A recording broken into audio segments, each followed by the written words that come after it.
Some mysteries are just waiting to be solved, and some end up revealing themselves. When the King of England, Richard III, was thrown into his grave 500 years ago, it started one of the biggest mysteries of all time. Centuries of lies, rumors, myths, and mistakes led to his burial site becoming shrouded in mystery. And the question was, where did he go? All of this led one lady to a small parking lot in England, where all of a sudden, an enormous clue revealed itself. This is the story of how one of England's most famous kings vanished, and the incredible work that went into tracking him down. We modeled the entire thing to show you how his body was found and the 500-year-old DNA test that proved it was really him. When the Battle of Bosworth came to an end, Richard III was found dead. His enemy, Henry Tudor, immediately declared himself king, and Richard's body was taken off to the town of Leicester and put on display for the whole town to see. According to records, he was buried unceremoniously beneath the Greyfriars Church, and a monument was eventually placed above his grave. But 40 years later, Henry VIII began taking down the Catholic Church, and in just 5 years, every church across the country was shut down, and many were demolished, including Greyfriars. The land where it once stood was eventually bought by the mayor of Leicester, and a mansion was built on top of the site. Although the monument had been destroyed, the mayor knew exactly where Richard was located, and so he placed his own monument to mark the spot. But in 1611, a story was published that would completely alter the course of this mystery. Written by historian John Speed, it stated that when the church was demolished, Richard's body had been taken out by an angry mob and buried under the nearby Bow Bridge. Although it wasn't clear where this story came from, people started to believe it, and over time, it became the truth. By the 1800s, everyone knew this story, and eventually, a plaque was placed next to the bridge to mark the spot of Richard's burial. A few years later, a skeleton was found in the river, and people believed they had actually found the body of Richard III. By the 21st century, the actual whereabouts of the king were a complete mystery. The mayor's mansion that once marked his grave was long gone, and the original Greyfriars Church was now buried under several layers of buildings. But in the early 2000s, members of the Richard III Society started looking for him. Thanks to modern technology, they were able to recreate Richard's burial using InVideo AI. Just kidding. InVideo AI, today's sponsor, is a tool that lets you turn your ideas into full-length videos, no matter your skill level. Unlike most video tools which only solve part of the video creation process, InVideo puts you in the director's seat and does all the heavy lifting.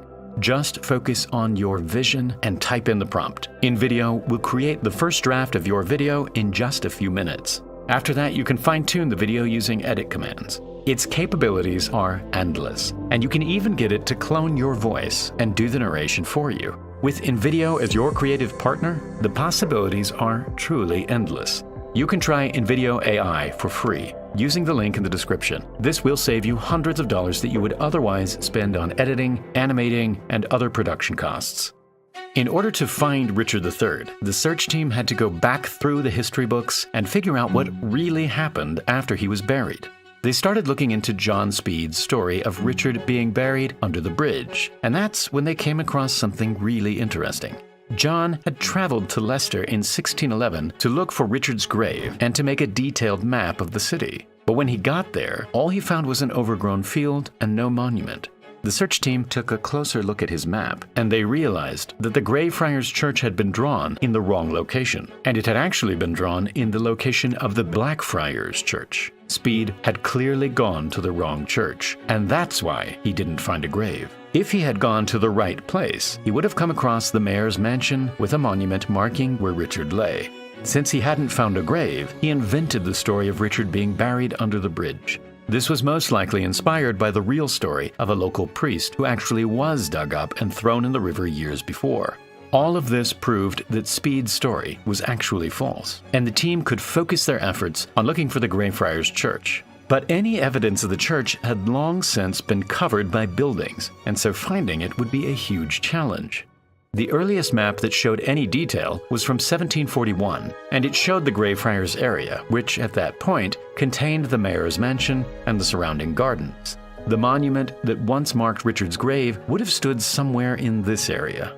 By overlaying more modern maps, it showed that a road was eventually built through the area, and today's buildings had been built on top of the gardens. By the 21st century, the Greyfriars area had been almost completely covered by buildings, and the remaining bits of land had been turned into parking lots. In 2005, Philippa Langley, who was leading the research, came to one of these parking lots to investigate. When she was there, she had a strong feeling that she was in the right place. And then, as if by magic, a sign revealed itself. Although this R was obviously just a reserved parking spot, she felt like this was the place to start digging.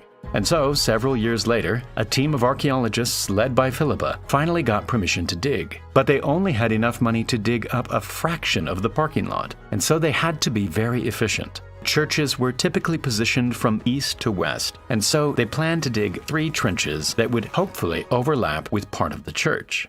On the 25th of August, exactly 527 years since Richard was buried, the team started digging the first trench. The whole project was expected to take around 2 weeks, and the chances of actually finding a grave seemed almost impossible. But, amazingly, just 6 hours into the first day, they came across a skeleton just a few meters away from the letter R.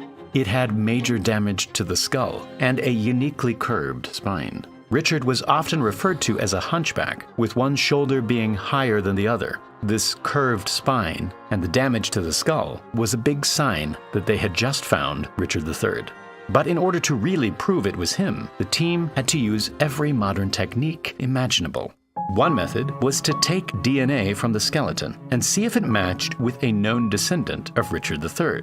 One of the best chances was to look for the mitochondrial DNA. But this type of DNA only gets passed down by mothers. And so the team had to hope that there was an unbroken line of female generations that led all the way to Richard III. Amazingly, there was. By looking instead at Richard III's sister, they were able to track down 16 generations of females, all the way to a woman called Joy Brown. Sadly, she had passed away, but her son, Michael Ibsen, was still alive. The same DNA that Richard got from his mother should also have been passed down to Michael Ibsen. But if just one of these points in the family tree was incorrect, it would throw the whole thing off. And so, to make it more certain, they traced down another line of females, which led to a woman called Wendy. By comparing her DNA with Michael's, they were able to confirm that they were both related to each other and therefore direct descendants of Richard III's mother. Before they could get DNA results from Richard's skeleton, they sent it off to do carbon dating tests, which would determine the age of the skeleton. Our bodies absorb carbon-14, but when we die, the carbon-14 starts to decay at a known rate. By calculating how much carbon-14 was left in the skeleton, the scientists could determine how long the body had been dead for. As it turns out, the results initially showed that the body was a few decades older than Richard's. But what the results also showed was that whoever it was, they had a protein-rich seafood diet, which would have only been possible for someone living a high-class life. This was a crucial bit of information because a diet like this would have altered how much carbon-14 was lost. Factoring this in, the new results showed that the skeleton was almost certainly from the time of Richard's death. At the same time, the results from the DNA test were in, and they showed a clear match between Michael and the skeleton, proving that the search for Richard III was over. And now, time for the Primal Space giveaway.